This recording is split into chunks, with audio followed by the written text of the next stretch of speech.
Hola, ¿cómo están? Bienvenidas todas. Ay, se está cayendo mi outfit, oigan. El momento más importante. Ya está. Bueno, pues, listo. Vamos a empezar.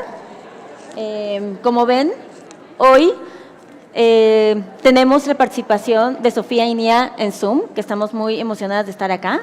Y vamos a hablar de algo que, por supuesto, que me emociona muchísimo, que tiene que ver con mujeres, invirtiendo en mujeres. Así es que, qué emoción.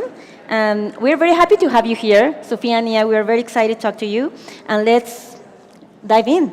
So, I understand that you have a very important venture capital that you invest in women, and it has a very perspective of gender, and you have a lot of care about diversity. And I think that everyone here in this room has a benefit from it.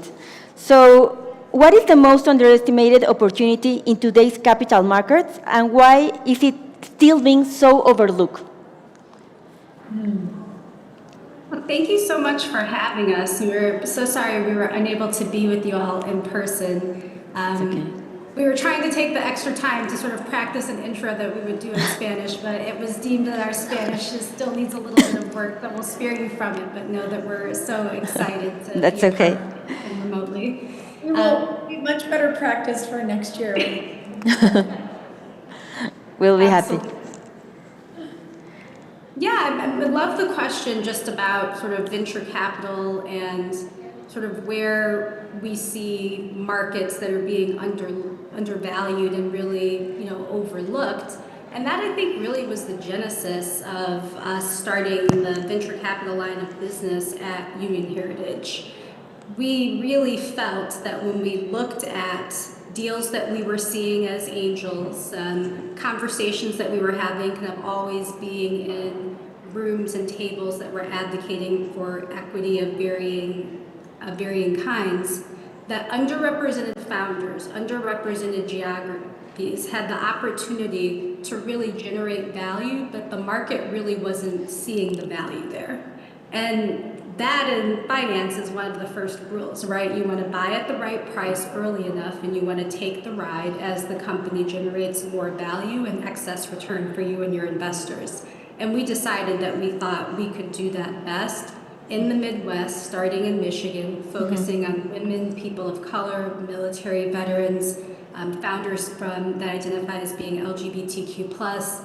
We really believed that these were the types of founders that we were interested in investing in, and we narrowed that focus a little bit more to a few areas of focus where we think that the Midwest has some competitive advantage. Of course.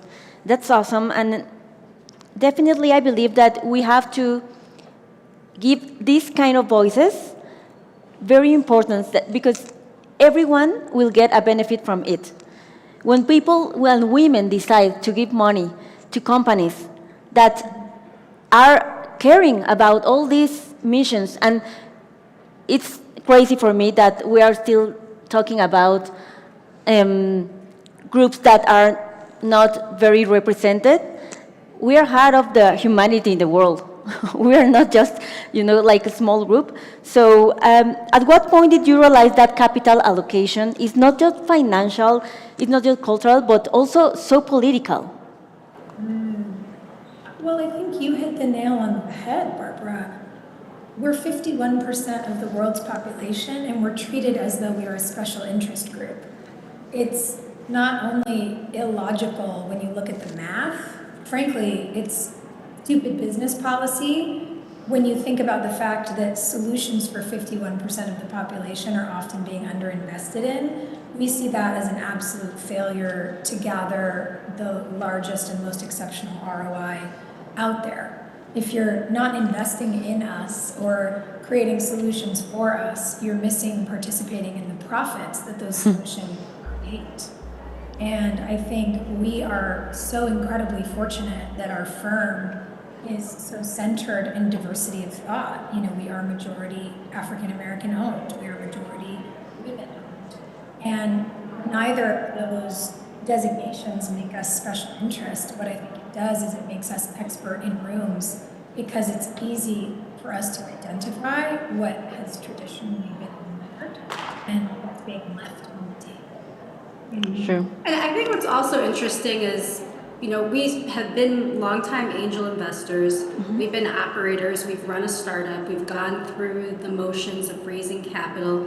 And it was on the journey of capitalizing one of our businesses that we realized the challenge was really there weren't enough women check writers that were sitting on the other side of the table. I mean, 98.6% of the total assets under management for fund managers globally are run by white men, and they're not even the highest performing demographic of fund manager. And so we started to realize, okay, that doesn't feel right or fair. Well, how many women are there that are in venture that actually could write checks, make investments in companies like ours? Before we became GPs at our firm and started this line of business, there were 10% of women GPs in the US. Now there are 11%. So we've increased 1% since we've started about 4 years ago. I guess a 1% that we're proud to be a part of. But globally, that number is just under 5%, maybe about 5%. So what we realize also is even though we've been taking kind of a local strategy to start in Michigan and in the Midwest, the connectivity is really important between other women fund managers, angel investors, heads of nonprofits, anyone that has some level of influence. And we have to begin to build and tighten those networks locally, nationally, but also globally as well. Yes. Those numbers are crazy, and every time that we listen to them, I cannot believe that in this year we are still under that. Nia, how should we... The growth is so slow, yeah. Yes, exactly. Yeah, that's where it strikes me, because no matter how many years, we spend and we do and we create a lot of policies around them, we get 1%, right? So that's crazy. And yeah, how should we be redefining risk? And I think that this is very important. How should we be redefining risk in a world where demographic and economic power are totally different and shifting so fast? Yeah, risk is always kind of an interesting topic. You have like the discipline and the risk, and we kind of joke internally because we're 35 years old as a firm. The public market business was founded by my father 35 years ago. We all run the venture capital side of the business together. But that public equity business invested in public markets, so securities, things that you might purchase on the S&P. That is a very disciplined approach with an asset class that for many people is meant to bolster them and provide some long-term economic power to be able to continue to provide for their families. But when you look traditionally, 2015 is actually a really good year. I think we had 77 unicorns in that year, which was like the highest in kind of a 10-year period. The point being, when there is economic downturn is when innovation often shines through. It's when there's the opportunity to develop new and innovative ideas, build new companies, be able to capture market share, but you have to be risk tolerant. And so it's really about making sure that we're protecting ourselves, providing for ourselves and for our families, but if we have the ability to take risk, we need to take it because that's where you're going to find the upside. It's angel investing and investing in the founders in your local communities or through various angel networks that you may be a part of.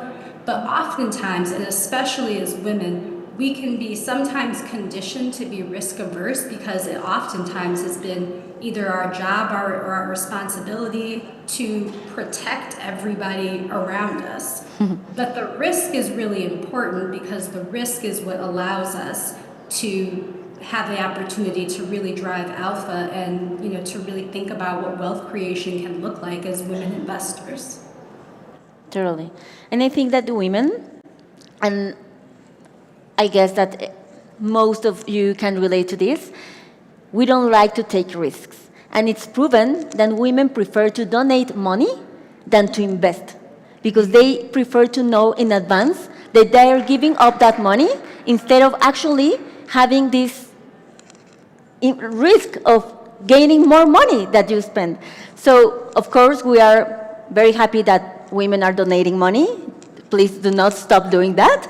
But you have to be able to learn and relearn the way that you manage money. And taking risks will take you to have, of course, an outcome that will be positive for you in the future. No?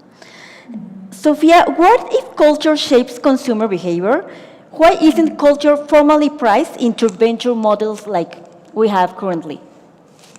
Oh, I love that question. I do also want to touch on something that you just said. Not only do we see that women are often more comfortable donating, I think we as women have to ask why that question is. It's a bit of a chicken and the egg conversation, because we know societally, we see this pattern everywhere, that when women begin to accrue any version of wealth, they are to become philanthropic donors. They are asked to co-chair galas. They are brought into philanthropic circles, which of course we believe is a good thing. Nia and I met nearly 20 years ago doing philanthropic work together, and we've been best friends ever since.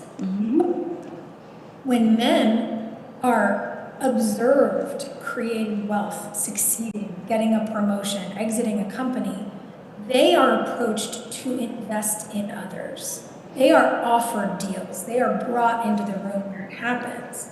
And so I understand that after years of that practice, women feel experienced in philanthropic spaces and not perhaps in investment spaces. But it's also because of the way society responds to us and assumes that if we accrue anything, of course we want to take care of others when they give it away.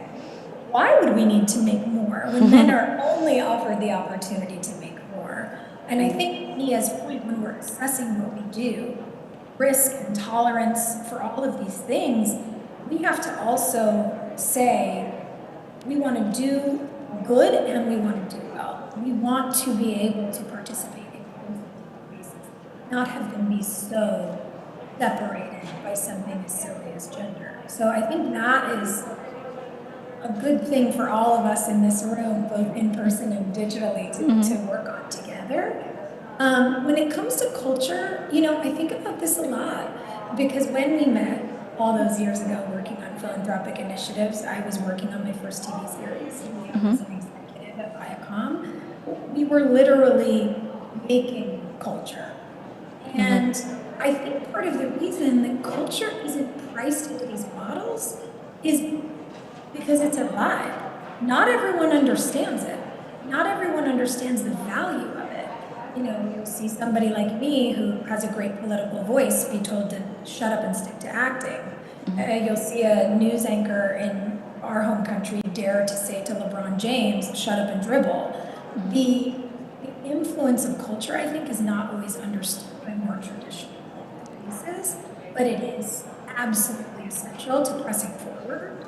I think one of the things I've certainly learned, being as privileged as I am to sit in rooms with Nia, is a lot of people who look like me, white people love Black culture, but they can't admit that it comes from Black people. And for Latin culture, that goes for every Asian culture under the sun. There is fear about loving people who are the other, so that's a psychological thing we're going to need to deal with.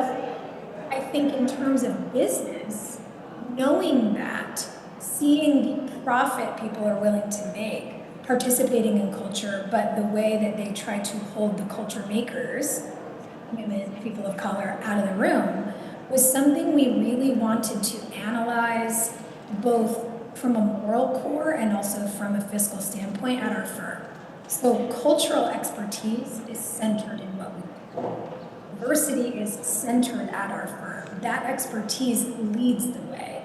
Lewis, one of our other GPs, who is the president of BET, has the most consumer behavior data on Black and brown communities in the nation and likely in the world.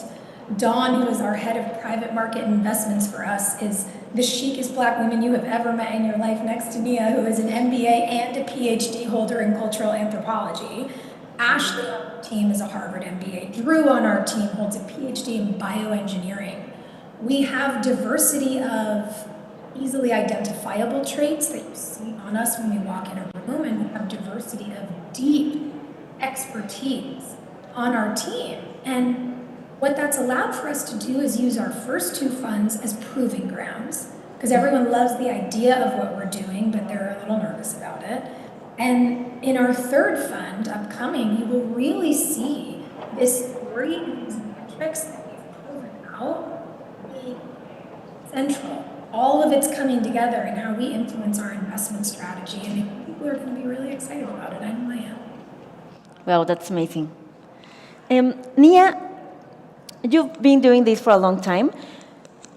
Where do you think, where do legacy, like traditional capital structures most fail, underestimate their founders? Yeah, I think a lot of legacy capital structures and allocation strategies are really meant to support white male founders in, coastal ecosystems where there has traditionally been a significant amount of venture activity. What that means is oftentimes you might have bigger funds that are able to have different types of platform resources and support. And one of the things that we did early on is we made the decision that we were going to launch a platform program from day one, that through our philanthropic investment arm, we were going to make investments in founders that were still pre-investment, so supporting them with everything from CFO services and accounting, legal services and restructuring, marketing and PR support, sales strategy, helping to build sales organizations, and really worked with a handful of partners to deliver best-in-class resources to founders through this program, which is similar to what you would see to one of these larger funds that operate on the coast. And the difference is that a lot of capital, especially for diverse founders, comes without really any strategic resources or value. And so we've really thought about how we can be intentional to be more than an investment, but to understand how we can support our founders pre-investment, how we can support them certainly with capital of an investment, but also as they grow from pre-seed to seed, seed to Series A, how can we be a part of that interim strategy to make sure that we don't lose them? A lot of people start businesses, but a lot fail as well. And the difference is the type of capital that you have, the type of support that you have. And I think to Sophia's point with our first two funds being Michigan-based and our focus on the Midwest, and you look especially on the venture side of the team and you wonder, why aren't they running a larger national fund that's more cultural focused? And it was because we knew that there were competitive advantages in this region. There were diverse founders that weren't being supported, and that we could really deepen our expertise and broaden with the expertise of the members of our team, and really super serve these founders so that we're getting the best healthcare, climate tech, advanced manufacturing and materials, and future of transportation deals that are coming out of Michigan and the Midwest. And these are run by either diverse founders or founders whose technology is having an outsized impact on diverse communities. And so this is important because for us, as Sophia was saying, this is ingrained into our business, but it's also just who we are. And that makes a difference for founders. When you can sit across from them and they say, we understand that you care about safe drinking water and clean air because, we live in communities that are, disproportionately affected by, different types of environmental contaminants relative to areas where you don't necessarily have Black and brown people and things of that nature. So it was really important for us to be really hands-on, and traditional capital structures are not built for that. It's a portfolio-based strategy. Invest in 100 companies, you only have to have a few that are grand slams and you return the funds. So the nature of venture is weird also. It almost supports kind of this step back model and kind of wait and see. But our strategy has always been run a high conviction portfolio, support your founders as best you can, as early as you can, and stay with them, until we can, pass them, off to another investor that can support them even better through, some sort of acquisition, or, if we get taken out on the cap table and then, they're a Series B, Series D, stage company. But so much of the strategy, and I think the challenge around existing capital structures is that their purpose is truly just to make money, and ours is to make an impact while we make money. Of course. And I think that that's kind of mentality that you can actually do good while gaining money and making money. That is not the battle. We can do both at the same time, right? Everybody in this room should know that women are like the decision makers, right, in how we consume products, meaning what we buy in our houses. We have a lot of saying in that decision. So, Sophia, why hasn't capital followed economic reality? It is such it's a crazy thing, right? Yes. You know, there are these moments where you go, are we really still having this conversation? It is the year 2026. And on the advocacy side, you know, I'm part of a group of women that just had to appeal to European Parliament to ensure that women have access to reproductive health care. And I'm going, we had to publish this letter today, in February of 2026? In the year 2026, we know that women, at least in the US, I'd love to actually know a few of the stats at home as well, we control 87% of the spending decisions in our households. And as we referenced earlier, we're 51% of the population, and everyone's acting like we follow a guy around and let him tell us what to do?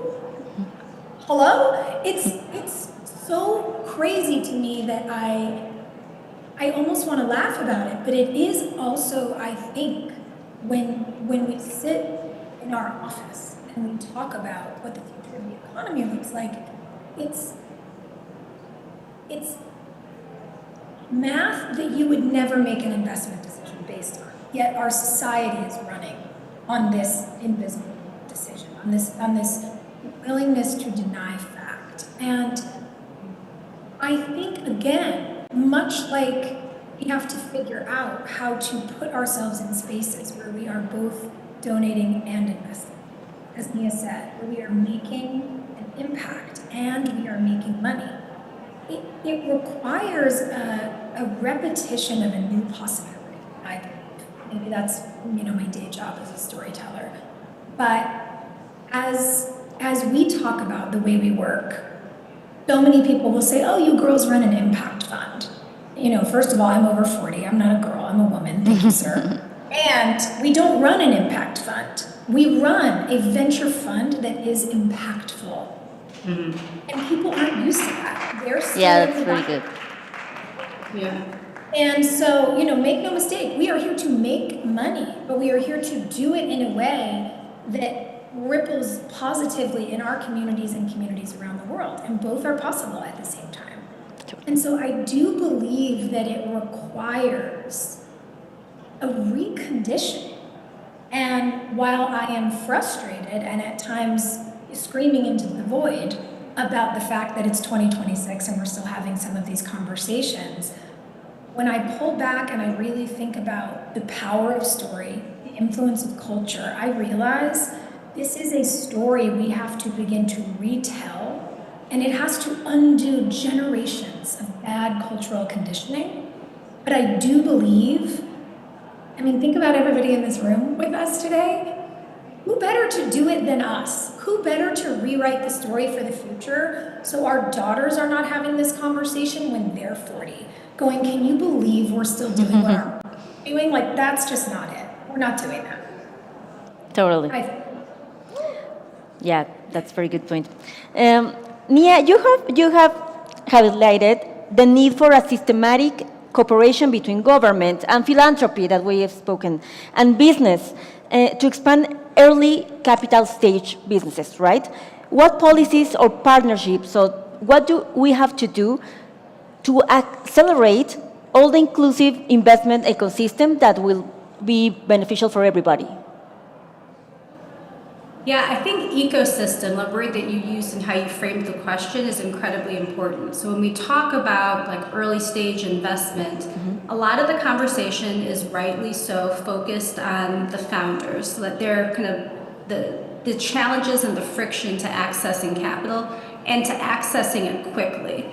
So just to use like Michigan by way of example, it takes our founders 24 to 48 months longer to raise their first $500,000 in capital, which is like generally speaking, like a pretty standard amount that's needed kind of in a pre-seed round to begin to make sure that you have like an MVP, that you're testing first customers, and that you're meeting the milestones that investors like us would need to basically underwrite you for pre-seed or know that you're meeting these milestones as you grow into a seed stage company. Okay. And when we think about public-private partnerships, there's lots that we can do, and there's certainly, at least in Michigan, a lot of work to do. You know, last year we had our first Michigan Innovation Fund, which was a $60 million package that the state passed to support evergreen fund managers. So meaning fund managers that are going to invest in Michigan-based companies, and those returns would be recycled into a fund that would allow us to continue investing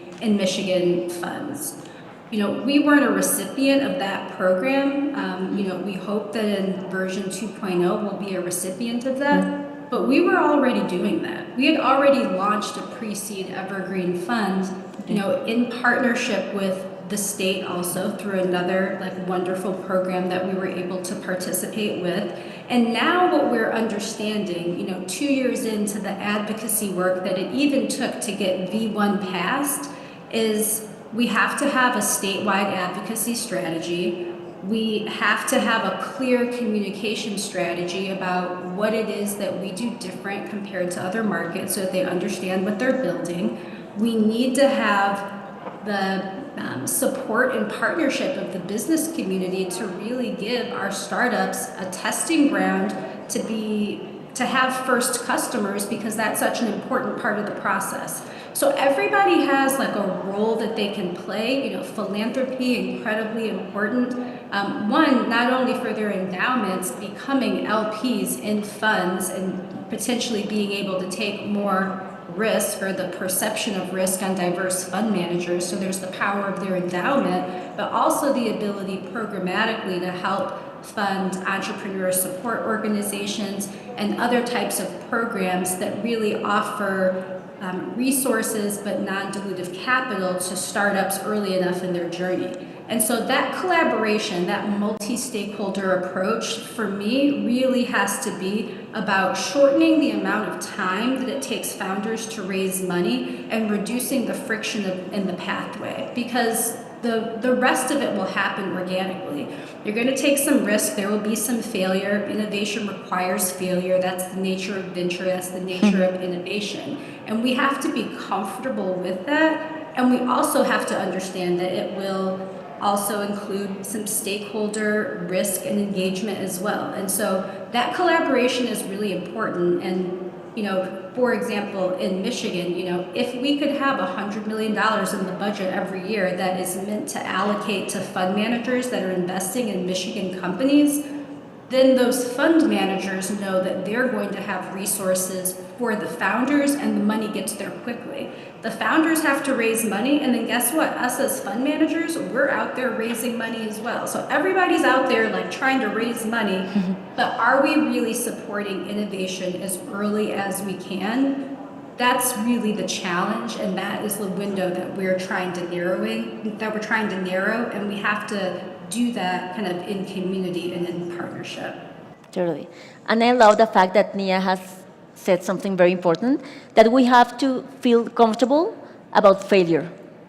But also, you know, like having this ambitious enough to keep trying, because we will get there. But only because we're sometimes so afraid of not even trying, we just don't go out there and we don't even ask for money, right? And I know that we have a lot of founders in this room, and I think that everyone is very interested to know from you what will make a company really investable in 2026 and beyond. Really investable. I mean, we're early stage investors, and so like you were saying, we're talking about risk. We have to be kind of more comfortable with risk, but we also have to be able to underwrite deals with not as much data as we might see in a seed stage company or in a Series A company. So being able to show like having an MVP, being able to show that you've talked to your customers, that you have done some sort of an iteration on your product or service that's reflective of that feedback.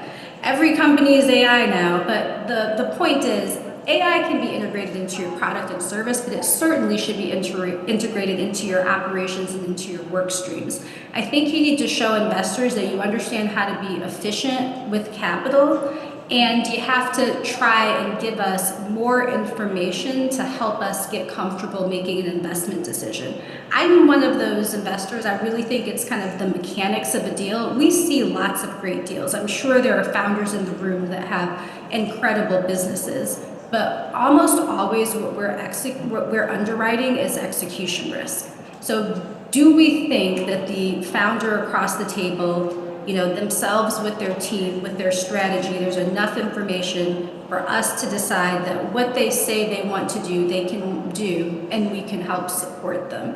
And so I think the companies that are going to be the most investable are the ones that are really going to understand how investors underwrite deals and try and get as much dilutive capital as they can, non-dilutive capital, as they can prior to coming to, a fund or a firm for investment. Really think about how to get first customers. I mean, we have a great, company that we're looking at right now, and they were able to do, a deep customer discovery in partnership with the university, then introduce a paid product, so they were able to determine willingness to pay, and then now they're going to introduce an upgrade to that product that will be at an increased price point. All of that is data, and they're able to really facilitate that relationship in partnership with the university because they're able to aggregate the customers and do some research kind of around like this model. So just having the ability to get really creative with how you can help solve the problems for investors of the blind spots that might inherently be at this stage,